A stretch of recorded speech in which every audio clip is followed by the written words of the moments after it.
మూడుముళ్ళ బంధం part 119. Hi friends, story నచ్చితే please comment చేయండి. వీడియోలోకి వెళ్ళిపోదాం. విక్రమ్ వైష్ణవితో నువ్వు గతంలో ఎలా ఉన్నా, ఇప్పుడు ఎలా ఉన్నా, భవిష్యత్తులో ఎలా ఉన్నా ఈ విక్రమ్ మాత్రం నీతో ఎప్పుడూ ఒకేలాగా ఉంటాడు.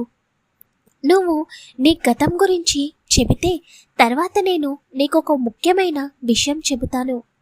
కానీ ఆ విషయం చెప్పిన తర్వాత నువ్వు దానిని ఎలా రిసీవ్ చేసుకుంటావో చూడాలి. చెప్పిన విషయాన్ని పాజిటివ్గా రిసీవ్ చేసుకుంటే నాకన్నా సంతోషించే వాళ్ళు ఎవరు ఉండరు. ఒకవేళ నువ్వు నెగిటివ్గా తీసుకుంటే ఎట్టి పరిస్థితుల్లోనూ నెగిటివ్గా చూడకు వైష్ణవి అని అంటాడు విక్రమ్.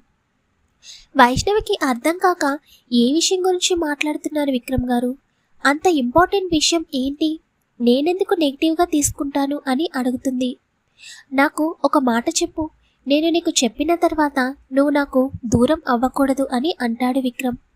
వెంటనే వైష్ణవి విక్రమ్ చేతిలో చెయ్యి వేసి, మీరు ఏ విషయం చెప్పినా కూడా నేను అపార్థం చేసుకోను, అందులో మీ తప్పు ఏమీ ఉండదు, తప్పకుండా అర్థం చేసుకుంటాను అని నవ్వుతూ చెబుతుంది. వెంటనే విక్రమ్ వైష్ణవిని తన గుండెలకు హత్తుకుని, ఈ ఒక్క మాట చాలు, నిన్నటి నుండి ఆ విషయం గురించి ఆలోచించి చాలా భయపడ్డాను అని అంటాడు. మిమ్మల్ని అంతలా భయపెట్టిన విషయం ఏంటో నాకు తెలియదు, కానీ ఇప్పటి నుండి మీరు ఏ విషయంలోని భయపడకండి.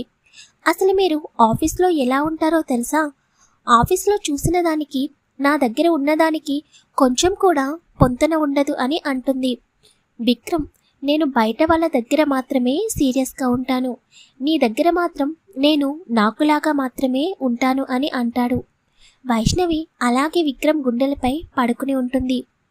విక్రమ్ మాత్రం మనసులో నువ్వు నా మరదలివి అని చెబితే ఎక్కడ మా అమ్మ మీద ఉన్న కోపం నాపై చూపిస్తావేమోనని భయంగా ఉంది.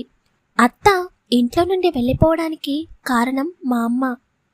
ఆ విషయం నీకు తెలుసో తెలియదో నాకు తెలియదు, కానీ ఆ విషయం నీకు తెలిస్తే నువ్వు ఎలా రియాక్ట్ అవుతావో చూడాలి అని మనసులో అనుకుంటాడు విక్రమ్. మరి వైష్ణవికి వాళ్ళ అమ్మ గతం గురించి తెలుసా తెలీదా అనేది ముందు ముందు తెలుస్తుంది. విక్రమ్ కొంచెం సమయం తర్వాత వైష్ణవిని చూసేసరికి వైష్ణవి అలాగే పడుకుని ఉంటుంది. నెమ్మదిగా వైష్ణవిని పక్కకు జరిపి బెడ్పై పడుకోబెట్టి విక్రమ్ వెళ్ళి ప్రజెంటేషన్ ప్రిపేర్ చేస్తూ ఉంటాడు. ఒకసారి రిత్విక్ దగ్గరికి వచ్చేద్దాం. విక్రమాదిత్య వైష్ణవిని తీసుకువెళ్ళిపోయిన తర్వాత రిత్విక్ అలాగే కింద కూర్చునిపోతాడు. రిత్విక్కి అసలు అర్థం కావడం లేదు. వైష్ణవికి మరియు విక్రమాదిత్యకి మధ్య అంత బాండింగ్ ఎలా ఏర్పడిందో. నేను వెళ్ళేటప్పుడు వైష్ణవికి విక్రమాదిత్య అంటే చాలా చిరాకు, కోపం. అలాంటిది ఈ మధ్యలో ఏం జరిగింది వైష్ణవి? విక్రమాదిత్యను వదలలేను అని చెప్పేంతగా విక్రమాదిత్య ఏం చేశాడు? నేను ఇన్ని రోజుల నుండి ఇంత ప్రేమ చూపించినా కూడా కొన్ని రోజులలో చూపించిన విక్రమాదిత్య ప్రేమ వైష్ణవికి ఎక్కువ అయిపోయిందా? అలా ఎలా మారిపోయావు వైషు?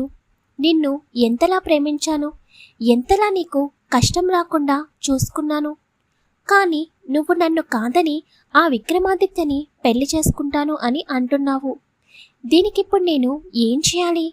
నిన్ను వదులుకోవాలా, లేక నీకు ఇష్టం లేకపోయినా నా సొంతం చేసుకోవాలా? ఏం చేయాలో నాకు అర్థం కావడం లేదు అని ఆలోచిస్తూ కూర్చుంటాడు. రిత్విక్, నువ్వు నిజంగా వైష్ణవిని ఇష్టపడితే, తన సంతోషం కోరుకుంటే వైష్ణవిని విక్రమాదిత్యకి మధ్య నువ్వు వెళ్ళకు అని చెబుతుంది మనసు. నువ్వు ఇన్ని రోజులు తనని ఎంతో ప్రేమగా చూసుకున్నావు, అలాంటి అమ్మాయిని ఇంకొకరికి ఎలా వదిలేస్తావు? తనని ఎలాగైనా నీ వైపుకి వచ్చేటట్టు చేసుకో అని చెబుతుంది మెదడు. ఈ రెండింటి మధ్య ఎటూ తెలుసుకోలేక సతమతమవుతూ ఉన్నాడు రిత్విక్. మరి రిత్విక్ మనసు మాట విని వైష్ణవిని వదిలేస్తాడా? మైండ్ చెప్పిన మాటలు విని వైష్ణవికి ఇష్టం లేకపోయినా తన వైపుకు తెచ్చుకోవాలని అనుకుంటాడో చూడాలి. ఒకసారి ప్రియా తరుణ్ దగ్గరికి వచ్చేద్దాం. ప్రియా సీరియస్గా ల్యాప్టాప్లో వర్క్ చేసుకుంటూ ఉంటుంది. తరుణ్కి ఎంత వర్క్ చేస్తున్నా కూడా సాగర్ మాట్లాడిన మాటలు గుర్తుకు వస్తూ ఉంటే కోపం పెరిగిపోతూ ఉంటుంది. అసలు వాడు ఏమనుకుంటున్నాడు? ప్రియాని వస్తువుతో పోల్చడం ఏంటి? ఈ అమ్మాయికి అసలు అర్థం కావడం లేదా? వాడంత క్లియర్గా చెబుతుంటే ఈ అమ్మాయి ఎందుకు తెలుసుకోలేకపోతుంది? మరి ఇంత అమాయకంగా ఉంది కాబట్టే వాడి నోటికి వచ్చినట్టు మాట్లాడుతున్నాడు. ఈసారి వాడు ఫోన్ చేస్తే గట్టిగా వార్నింగ్ ఇవ్వాలి. ఇంకెప్పుడు ప్రియాకి కాల్ చేయొద్దు అని చెప్పాలి అని అనుకుంటూ ఉంటాడు. మళ్ళీ అయినా తన ఫ్రెండ్ తనకి కాల్ చేసి మాట్లాడితే నేనెందుకు ఇంతలా రియాక్ట్ అవుతున్నాను? నాకెందుకు వాడు ప్రియాతో మాట్లాడుతుంటే అంత కోపం వస్తుంది? అతను ప్రియా ఫ్రెండ్, వాళ్ళిద్దరి మధ్య ఏదైనా జరగొచ్చు. మధ్యలో నేనెందుకు ఇన్వాల్వ్ కావాలి? ఇలా రెండు ఆలోచనలతో సతమతమవుతూ ఉంటాడు తరుణ్. ప్రియా మాత్రం ఇంటికి వెళ్ళిన తర్వాత రిత్విక్కి అడ్రస్ చెప్పినందుకు విక్రమాదిత్య ఎలా రియాక్ట్ అవుతాడో అర్థం కాక ఆలోచిస్తూ కూర్చుంటుంది. ఇలా ఒక్కొక్కరు ఒక్కొక్క ఆలోచనలతో సతమతమవుతూ వర్క్ చేసుకుంటూ ఉన్నారు. రిత్విక్ వాళ్ళ డాడీ పెట్టిన కిల్లర్స్ ఏం చేస్తున్నారో చూద్దాం. ఢిల్లీ నుండి వచ్చిన కిల్లర్స్ వైష్ణవిని చంపడానికి విక్రమాదిత్య ఆఫీస్ బయట మారువేషంలో తిరుగుతూ ఉంటారు. ఉదయం అనగా వచ్చిన వాళ్ళకి వైష్ణవి అసలు ఆఫీస్కి వెళ్ళడం కనిపించదు. అసలు ఆ అమ్మాయి ఆఫీస్కి వచ్చిందా? ఉదయం నుండి పిచ్చివాళ్ళలాగా మనం ఆఫీస్ బయట తిరుగుతూ ఉన్నాము, కానీ ఆ అమ్మాయి ఎక్కడా కనిపించడం లేదు. నిజంగా ఆ అమ్మాయి ఇక్కడే వర్క్ చేస్తుందా అని అంటాడు ఒక వ్యక్తి. చెప్పాడు కదా అతను, ఆ అమ్మాయి ఇదే ఆఫీస్లో వర్క్ చేస్తుందని. ఒకవేళ ఆ అమ్మాయి ఈరోజు రాలేదేమో అని అంటాడు ఇంకొక రౌడీ. ఆ అమ్మాయి వస్తేనేగా మనం ఆ అమ్మాయిని కిడ్నాప్ చేసి తీసుకువెళ్ళి అతను చెప్పిన పని చేయాలి అని వాళ్ళల్లో వాళ్ళు మాట్లాడుకుంటూ ఉంటారు. ఒకసారి వాచ్మెన్ దగ్గరికి వెళ్ళి అడుగుదామా అని అనగానే, అమ్మో వద్దు, మళ్ళీ అడిగితే ఎవరికన్నా అనుమానం వస్తే అని అనగానే, నీ ముఖం అనుమానం వచ్చేలాగా ఎందుకు మాట్లాడతాం? ఇక్కడుండు, నేను వెళ్ళి ఒకసారి మాట్లాడి వస్తాను అని చెప్పి ఒక రౌడీ విక్రమాదిత్య ఆఫీస్ బయట ఉన్న సెక్యూరిటీ గార్డ్ దగ్గరికి వెళతాడు. సెక్యూరిటీ గార్డ్ దగ్గరికి వెళ్ళి, సార్, ఈ కంపెనీలో వైష్ణవి అనే అమ్మాయి వర్క్ చేస్తుంది కదా అని అడగగానే, వైష్ణవి అంటే ఈ ఆఫీస్లో చాలామంది ఉంటారు, మీరు ఎవరి గురించి అడుగుతున్నారు అని అంటాడు ఆ సెక్యూరిటీ గార్డ్. అదే సార్, ఈ కంపెనీలో ప్రాజెక్ట్ మేనేజర్గా ఒక అమ్మాయి వర్క్ చేస్తుంది కదా వైష్ణవి అని అనగానే సెక్యూరిటీ గార్డ్కి అనుమానం వస్తుంది. ఇతను మాట్లాడేది వైష్ణవి మేడం గురించి కాదు కదా. లేదు, ముందు నెమ్మదిగా ఇన్ఫర్మేషన్ తెలుసుకుని తర్వాత సార్కి చెప్పాలి అని అనుకుని, మీరు ఎవరి గురించి అడుగుతున్నారో నాకు అర్థం కావడం లేదు. ఒక పని చెయ్యండి, మీ దగ్గర ఆ అమ్మాయి ఫోటో ఉంటే నాకు చూపించండి, నేను మీకు నాకు తెలిస్తే ఆన్సర్ చెబుతాను అని అంటాడు. ఆ రౌడీ చూడ్డానికి నార్మల్గానే ఉంటాడు. అంటే ఒక జాబ్ చేసే పర్సన్ ఎలా ఉంటాడో అలా రెడీ అయి ఉంటాడు. వెంటనే తన మొబైల్లో ఉన్న వైష్ణవి ఫోటో చూపించి ఈ అమ్మాయి అని అంటాడు. సెక్యూరిటీ గార్డ్ వైష్ణవి ఫోటో చూడగానే లోపల కొంచెం భయపడి పైకి మాత్రం ఏమీ తెలియకుండా, ఓ ఈ అమ్మాయా, ఈరోజు ఆఫీస్కి రాలేదు, ఇంతకీ తను మీకు ఏమవుతుంది అని అడుగుతాడు. వెంటనే, నాకు తెలిసిన అమ్మాయి, మా చుట్టాల అమ్మాయి, నాకు చాలా బాగా సహాయం చేసింది, అందుకే తనిక్కడ వర్క్ చేస్తుందని తెలుసుకుని ఇక్కడికి వచ్చాము. మేము ఈరోజే వైజాగ్ వచ్చాము, మాది వేరే ఊరు. ఒకసారి వైష్ణవి ఎప్పుడు వస్తుందో చెప్పగలరా అని అడుగుతాడు. తప్పకుండా సార్, మీరు ఒక పని చేయండి, మీ నెంబర్ నాకు ఇచ్చి వెళ్ళండి, ఆఫీస్కి రాగానే వైష్ణవి నేను మీకు ఇన్ఫామ్ చేస్తాను అని అంటాడు. ఆ రౌడీ సెక్యూరిటీ చెప్పే మాటలు నిజమేనని అనుకుని వెంటనే తన నెంబర్ సెక్యూరిటీ గార్డ్కి ఇచ్చి, తప్పకుండా ఫోన్ చెయ్యి, నేను తనని కలిసిన తర్వాత తనకి థ్యాంక్స్ చెప్పి అప్పుడు తిరిగి వెళ్ళిపోతాను అని అంటాడు. సరే సార్, తప్పకుండా కాల్ చేస్తాను అని చెప్పగానే ఆ రౌడీ అక్కడి నుండి వెళ్ళిపోతాడు. సెక్యూరిటీ గార్డ్ దూరం నుండే అతన్ని చూస్తూ ఉంటాడు. కొంత దూరం వెళ్ళిన తర్వాత ఇంకొక 4 వ్యక్తులను కలిసి వాళ్ళందరూ కార్లో అక్కడి నుండి వెళ్ళిపోతారు. వెంటనే సెక్యూరిటీ గార్డ్ విక్రమ్కి కాల్ చేస్తాడు. విక్రమ్ ప్రెజెంటేషన్ ప్రిపేర్ చేస్తూ ల్యాప్టాప్లో చాలా బిజీగా ఉంటాడు. ఇంతలో సెక్యూరిటీ గార్డ్ నుండి ఫోన్ వస్తుంటే విక్రమ్కి అర్థం కాదు.